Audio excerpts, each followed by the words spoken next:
In the world of Jujutsu Kaisen, special grade sorcerers are the pinnacle of power in terms of the verse and are depicted as a cut above the rest when it comes to their destructive capacity. It's stated that a special grade sorcerer has the ability to single-handedly overthrow a nation if they really wanted to. That is why I was so pumped to see what the special grade sorcerer Yuki Tsukumo was capable of, since she was compared with absolute powerhouse characters like Satoru Gojo, Suguru Geto, and Yuta Okotsu. And let me tell you, she had her moments, really badass moments. But to be honest with you guys, I think all the buildup and hype around her character made me sadly expect so much more than what we got from her in the series. And that's a real shame. So without further ado, let's talk about the beautiful blonde special grade sorcerer herself, Yuki Tsukumo. 1 year after the events of the Hidden Inventory arc, we notice a Geto contemplating to himself when all of a sudden Yuki comes up to him asking him what kind of girls he's into. After formally introducing herself, Geto is pretty familiar with who she is, but before he could finish his sentence, she cuts him off saying how she's the no-good special grade who doesn't take on any missions and bums around overseas. Even more so, she hates Jujutsu High and everything that they stand for. So from the outside looking in, it just looks like she's this character with a crazy amount of power, but yet doesn't do anything with it. But then she tells Geto that what she's doing is much bigger than the bureaucratic nature of Jujutsu High itself. Yuki's true goal is not to exercise curses after they appear, like every sorcerer was trained to do, but rather wants to create a world in which curses don't even exist in the first place.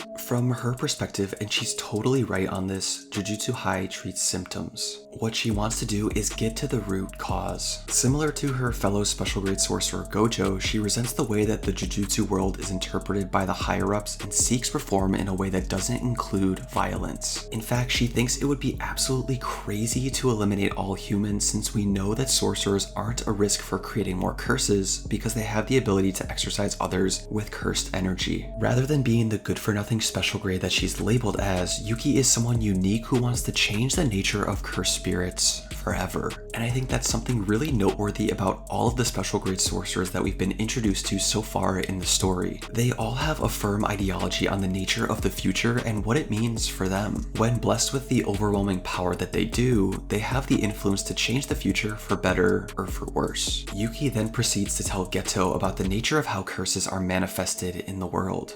She explains that curses are created when energy leaks from humans, gathers together like sediment, and ultimately takes form. In that case, she proposes that there are two ways to create a world where curses no longer exist. The first is to completely eliminate cursed energy from humanity entirely, and the second is to teach humans how to control their cursed energy. Yuki states that the first idea is most likely the most feasible option because there's already an example in the world of a person who was capable of completely eliminating cursed energy from his body. Coincidentally, this is someone that Geto is quite familiar with, that being Toji Zenin. She explains that while there have been cases where heavenly restrictions have reduced a person's cursed energy to normal levels, Toji is the only person to have completely eliminated cursed energy from his body altogether. Across all the people that she's observed over the world, Toji is the only person that she's seen that has displayed this anomalous behavior. Okay, so this is super cool to figure out because although she has been called a no-good special grade that bums around, this is probably just a title given to her by the higher-ups since she disagrees with them. Yuki actually contributes a ton to Jujutsu Society by traveling the world, doing research, and looking for long-term solutions to problems in order to ultimately save the world. And ironically enough, she's the person who influences Geto to destroy the world. She explains that sorcerers are much less likely to become curses after death since their innate control and flow of cursed energy is so much higher compared to the average human. By that logic, if the world were 100%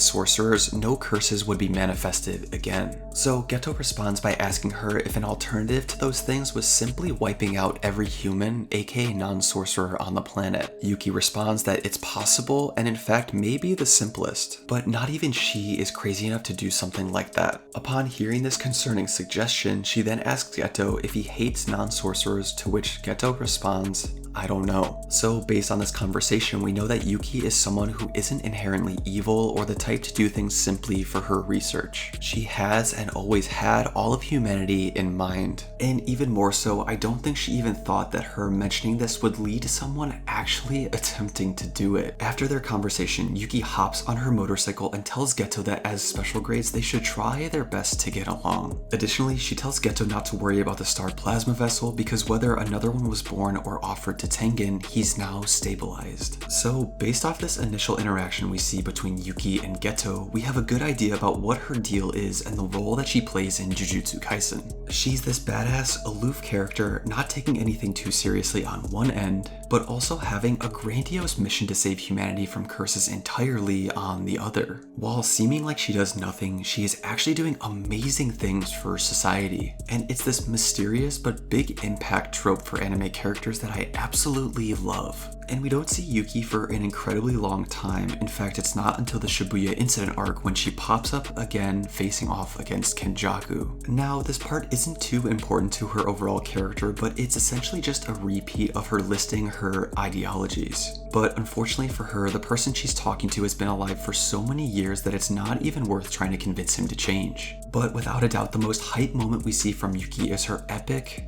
fight against Kenjaku during the Culling Games. And to be honest with you guys, I had no idea how this fight was gonna go because neither did Kenjaku. I was so used to him being this evil villain that knew everything about everyone. So when Yuki came in and he had no intel on her whatsoever, this got me so hyped. And I think the rest of the fan base was just itching to see all the crazy stuff Yuki was capable of, and she didn't disappoint. So not only is she traveling away all the time and trying to be the savior of the Jujutsu world, she's also smart and super secretive about the nature of her curse technique. I'm truly a sucker for those enigmatic types. It's done so much in anime, but it's hands down one of my favorite tropes of all time. So instead of being the prideful, arrogant, and cocky fighter that he normally is, Kenjaku was literally like, nah, I'm gonna chill very far away from you because I don't know how you're gonna try and mess me up. So then Geto summons this massive special grade curse spirit that has been stated in the manga to use concepts against curse techniques. Now, I don't know about you guys, but I had no clue what this meant, but it sounded like a broken ability.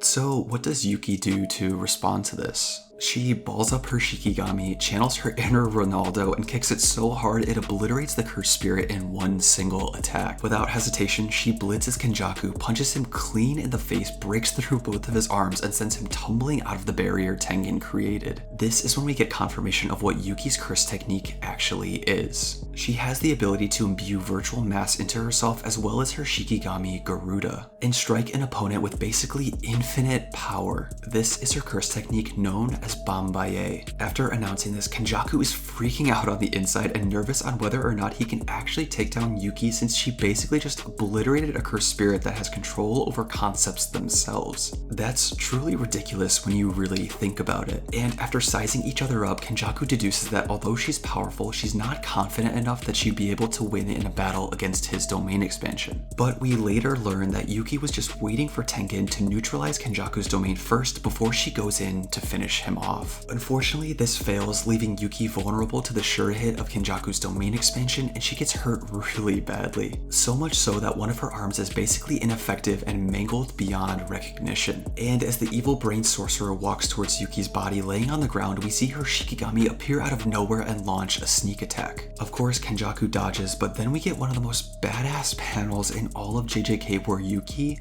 with a mangled arm and blood covering her face, rushes over to land a kick to his face.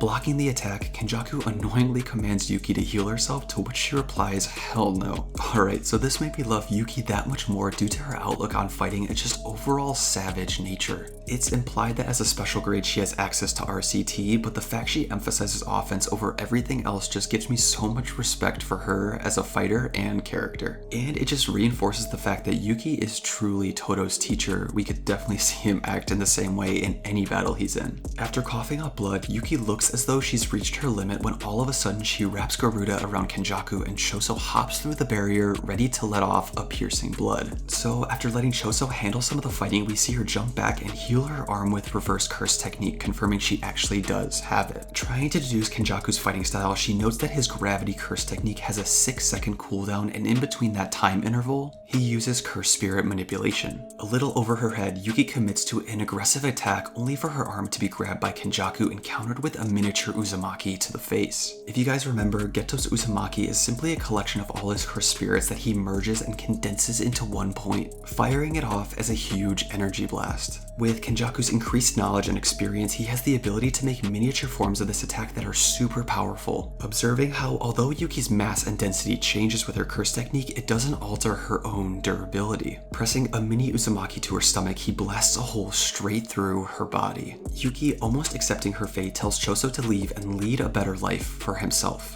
She's then crushed and split in half by Kenjaku's gravity curse technique. But as Kenjaku thinks he's finished the fight, Yuki grabs his ankle as we see his face become twisted and distorted. Yuki then explains that there's no limit to the amount of mass Bambaye can add, meaning that her density can grow theoretically to infinity. As Kenjaku explains, a black hole is the result of such a high amount of density that it creates a gravitational field so extreme that not even light itself can escape. It would be the result of compressing the Earth to the diameter of 2 centimeters. Although Kenjaku survives from this, he mentions how Yuki could truly have obliterated the world if she really wanted to, but the only thing stopping it was her unconscious will and Tengen's barrier. And the really upsetting thing about Yuki's fight is that she was the only one to die after going out in such an insane and sad way. It's really tragic that someone so fixated on saving the world was the only person to have thought she succeeded in eliminating a huge threat to it. There's a typical theme in JJK where the previous generation entrusts their will and duty to the current, and we don't get that with Yuki at all. To me, it just feels like a tragic death for a character who otherwise would have made history in changing the world for the better. But I'd love to hear all your thoughts on Yuki's character in the comments below. And if you haven't seen the craziness that is Yuta's domain expansion, check out this video. Stay curious, anime fam. Peace.